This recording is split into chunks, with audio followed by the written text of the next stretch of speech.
नमस्ते दोस्तों, STS online में आप सभी का स्वागत है। जैसा कि आप बोर्ड पर ही देख रहे हैं, सिंधु घाटी सभ्यता। तो आज हम प्राचीन भारत के इतिहास की श्रृंखला का पहला अध्याय प्रारंभ करने जा रहे हैं, सिंधु घाटी सभ्यता। लेकिन सिंधु घाटी सभ्यता को समझने से पहले हमको कुछ शब्दों के बारे में समझना और अच्छी पकड़ बनाना बड़ा महत्वपूर्ण है, क्योंकि इन शब्दों में अक्सर कंफ्यूजन की स्थिति रहती है।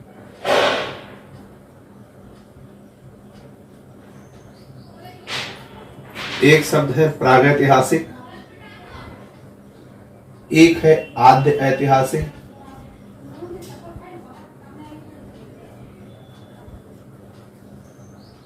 और एक है ऐतिहासिक।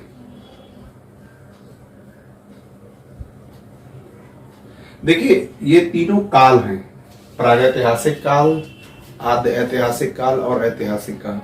प्रागैतिहासिक काल उस काल को कहते हैं जिस कालखंड के ना तो हमें कोई लिखित प्रमाण मिले, ना ही कोई लिखित साक्ष्य मिले और ना ही पढ़े गए हैं। तो आप लिख सकते हैं यहाँ पे कि प्रागैतिहासिक काल वह काल है इसका कोई भी लिखित साक्ष्य नहीं मिले।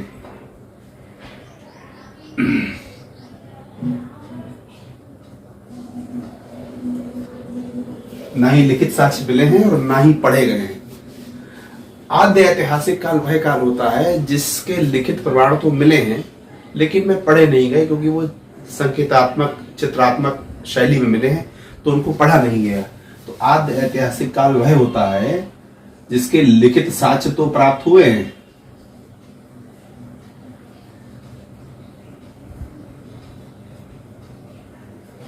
किंतु उनको पढ़ा नहीं जा सका।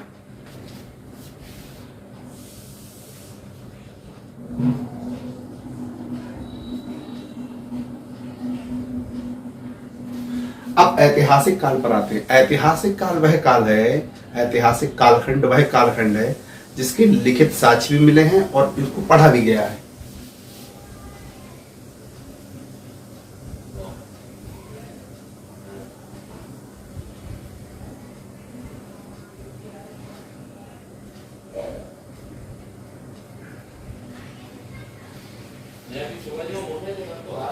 तो ये तीन आपको अच्छे से पढ़ने हैं, अच्छे से कॉन्सेप्ट क्लियर करना है। ये किसी परीक्षा में नहीं पूछे जाते हैं, लेकिन एक कॉन्सेप्ट क्लियर करने के मकसद से ये तीनों आपको बताए हैं मेरे द्वारा।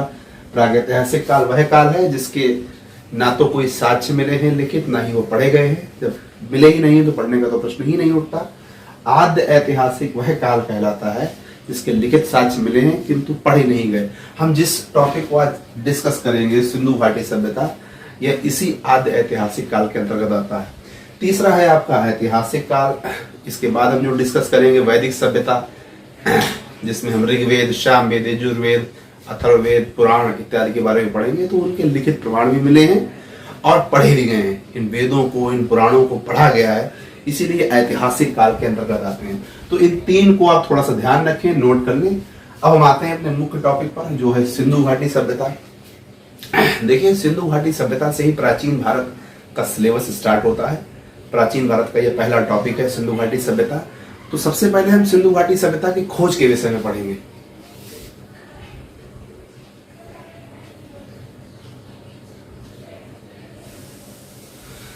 देखिए, मोटा मोटी अगर हम खोज की बात करें तो सिंधु घाटी सभ्यता की खोज को एक जॉन मार्शल साहब थे 1921 में भारत के तत्कालीन भारत सरकार द्वारा मनोनीत किए गए या पद चिन्हित किए गए भारत के पुरातत्व विभाग के हेड थे, प्रमुख थे, जॉन मार्शल साहब।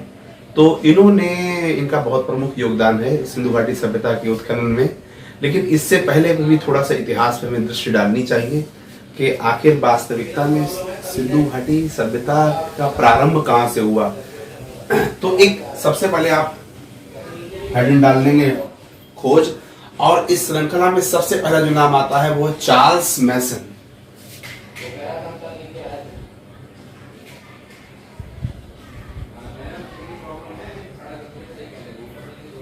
एक चार्ल्स मैसन साहब थे। इन्होंने 1820 में एक पुस्तक लिखी, उसका नाम था नरेटिव ऑफ जर्नी।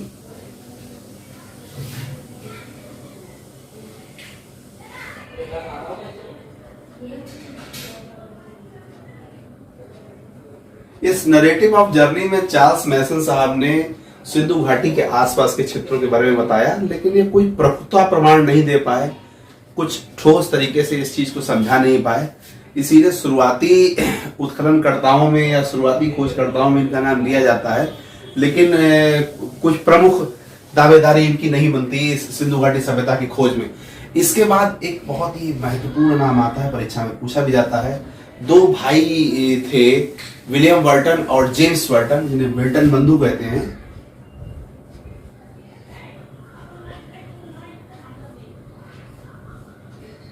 विलियम वर्टन और जेम्स वर्टन। विलियम वर्टन और जेम्स वर्टन ने 1853 में लाहौर से कराची के बीच रेल लाइन की खुदाई का कार्य करवाया, और उसी खुदाई के कार्य में इनको पता चला कि अंदर से ईंटें निकली हैं, और ईंटें एक लंबी सभ्यता पुरानी ईंटें हैं। तो वहां से थोड़ा थोड़ा सिंधु घाटी सभ्यता के बारे में पुख्ता प्रमाण आना प्रारंभ हुए। तो इनका बहुत बड़ा योगदान है, इनके विषय में अक्सर प्रश्न पूछा जाता है, तो इनका नाम आप अच्छे से याद रखेंगे। लाहौर से कराची के बीच, लिख लीजिए आप, लाहौर से कराची के बीच रेल लाइन की खुदाई में ईंटें मिली बर्टन साहब को। तो बर्टन साहब जो थे, विलियम बर्टन और जेम्स बर्टन, इनका नाम आप अच्छे से याद रखें। इसके बाद आते हैं सबसे मेन किरदार, जो हमने सबसे पहले आपको बताया, जिनके नाम से प्रमुख रूप से सिंधु घाटी की सभ्यता जानी जाती है, जॉन मार्शल साहब।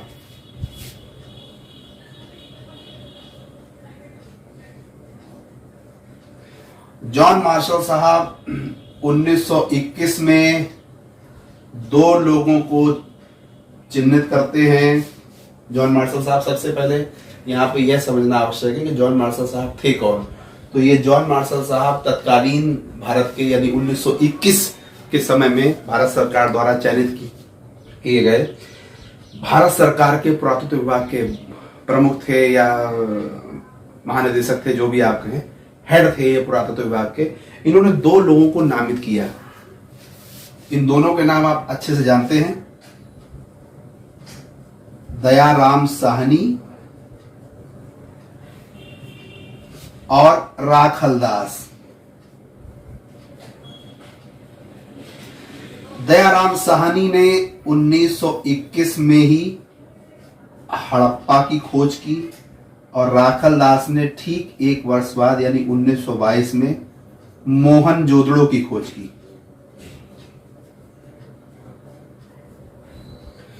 तो सबसे पहले खोज हड़प्पा की गई, इसीलिए इसको हड़प्पा सभ्यता भी कहते हैं। उसके ठीक एक वर्ष बाद राखलदास साहब द्वारा मोहनजोदड़ो की खोज की गई। ये दो नाम आपको बहुत अच्छे से याद रखने हैं, ये दोनों स्थान भी याद रखने हैं। अभी आप आगे आने वाले चैप्टर्स में, आगे आने वाले वीडियोस में बहुत डिटेल में पढ़ेंगे इसके बारे में, लेकिन ये दो नाम आपको बहुत अच्छे से याद रखने हैं, क्योंकि कई वर्षों में, कई परीक्षाओं में ये दोनों नाम प्रश्न के रूप में पेपर में आ चुके हैं। तो ये थोड़ा सा खोज के विषय में आपको बताया मैंने। अब थोड़ा सा काल के विषय में जानते हैं कि सिंधु घाटी सभ्यता के काल के विषय में क्या मत हैं अलग अलग। तो जैसा कि अभी मैंने यहाँ आपको बताया, जॉन मार्शल साहब ही सबसे प्रमुख किरदार रहे इसकी खोज के विषय में। तो सबसे पहले जॉन मार्शल साहब का ही मत देखते हैं।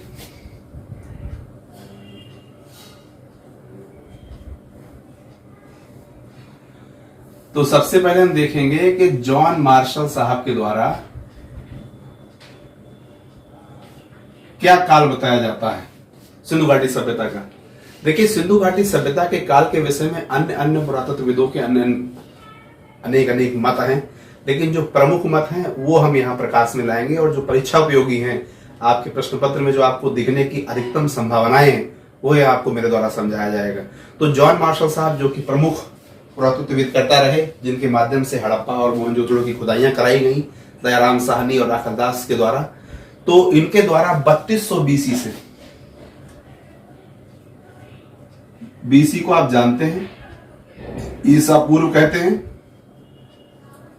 2750 बीसी।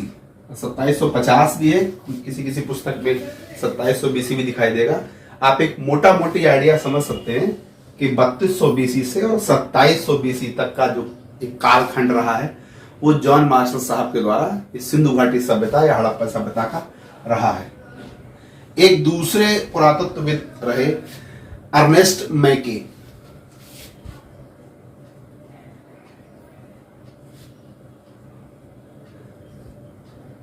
अर्नेस्ट मैके साहब ने जो अपने अनुसार कालखंड बताया है सिंधु घाटी सभ्यता का, वो 2800 बीसी से और 2500 बीसी का बताया है।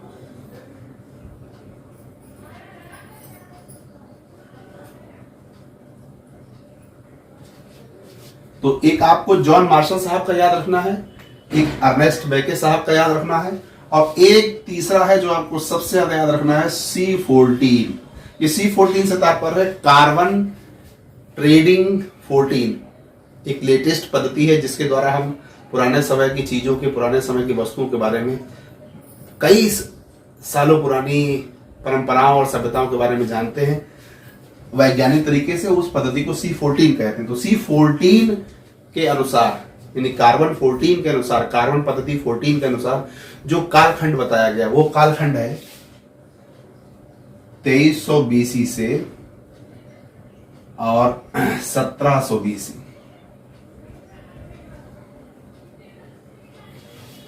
ये कालखंड C14 कार्बन 14 पद्धति के द्वारा बताया गया और सर्वमान्य भी यही है। आपको सबसे ज्यादा जिस कालखंड में ध्यान देना है, सबसे ज्यादा जो याद रखना है परीक्षा के मकसद से, वो यही कालखंड है C14। तो ये तीन कालखंड आप याद रखें कि जॉन मार्शल साहब के द्वारा, अर्नेस्ट मैके के द्वारा और C14 पद्धति के द्वारा ये सिंधु घाटी सभ्यता का कालखंड क्या है। अब हम थोड़ा सा इसके नामकरण के विषय में प्रकाश डाल देते हैं। हालांकि इसमें कुछ विशेष नहीं है, लेकिन क्योंकि इसके नाम अलग अलग हैं,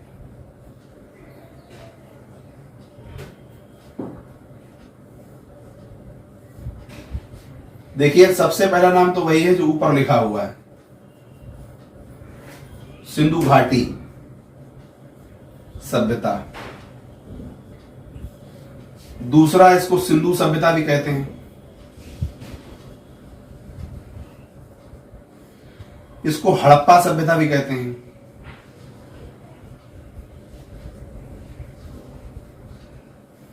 सिंधु सभ्यता इसको क्यों कहते हैं, जैसा कि आप समझ ही रहे हैं कि सिंधु एक नदी का नाम है जो तिब्बत के मानसरोवर से निकलती है और जम्मू कश्मीर होते हुए, अभी हम मानचित्र के द्वारा आपको समझाएंगे, भारत के जम्मू कश्मीर से होते हुए और पाकिस्तान में प्रवेश करती है।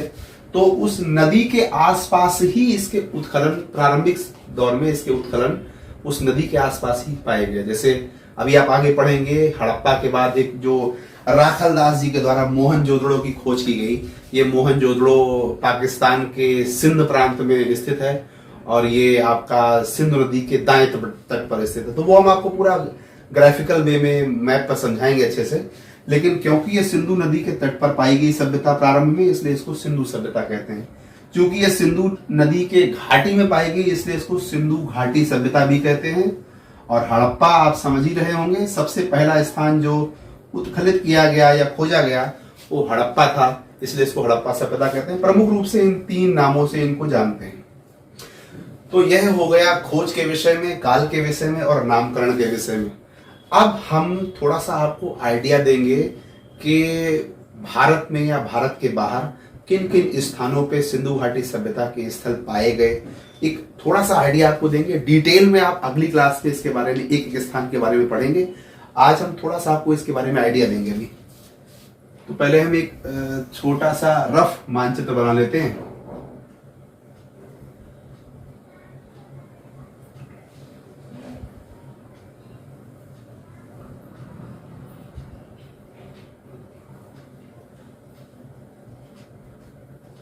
आप लोग मानचित्र की खूबसूरती पर मत गौर करिएगा, क्योंकि मेरा उद्देश्य यहाँ अपनी कला प्रदर्शित करना नहीं है, सिर्फ आपकी समझ विकसित करना है। जैसा कि आप देख रहे हैं, ये भारत का एक मानचित्र है और सिंधु घाटी सभ्यता के जो स्थल पाए गए वो, सबसे पहले मैं आपको बता दूं कि सिंधु घाटी सभ्यता के स्थल 3 देशों में पाए गए हैं, अफगानिस्तान, दूसरा पाकिस्तान और भारत। तो इन 3 देशों में सिंधु घाटी सभ्यता के स्थल पाए गए हैं। अब कहां से कहां तक पाए गए हैं, एक रेंज मैं आपको आज यहां पर बताना चाह रहा हूं कि कहां से कहां तक पाए गए हैं। तो सबसे, ये पूरब है, यह पश्चिम है, यह उत्तर है और यह दक्षिण है। सबसे पूरब में जो स्थल पाया गया है वो भारत के उत्तर प्रदेश स्थित आलमगीरपुर एक स्थान है।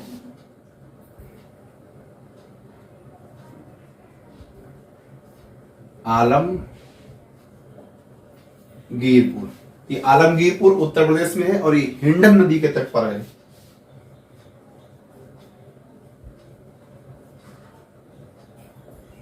ये सबसे पूरब का स्थान है। अगर सबसे पश्चिम की बात करें तो पाकिस्तान में एक प्रांत है बलूचिस्तान, और बलूचिस्तान में एक स्थान है सुतका गेडोर, ये यहां पे कहीं पे है, सुतका गेडोर। ये सुतका गेडोर बलूचिस्तान में है।